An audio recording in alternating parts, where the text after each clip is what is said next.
Her gün Çin'in marşını söylemeye mecbursun. Hatırla o marşın ilk mısrası. Kalk, kölelik yapmak istemeyen insanlar. Peki ya sen bugün kimsin? Tarihte köle olan Çin'in kölesisin şimdi sen.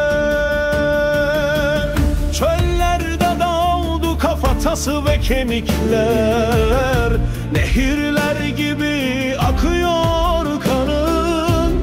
Toprak bile senin feryadına alıştı artık. Patlıcan mı senin canın? Tarihte kimiydin sen?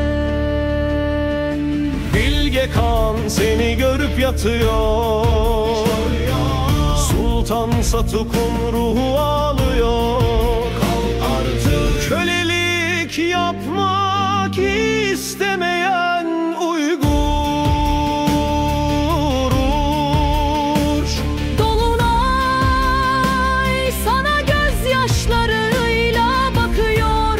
Rüzgar doğudan batıya savrulup duruyor. Senin acına dayanamayan güneş bile kendini yakıyor. Bize destek yok deme artık. Sana desteği Allah sağlıyor. Kalk, kölelik yapmak istemeyen Uygur. Kalk, katile güç veren, zalimi zenginlik ile besleyen Uygur. Bilge Kağan'ı, Sultan Satuk'u ağlatma. Kitlesel ölümleri seyretme artık. Sen artık değilsin sürü, kalk.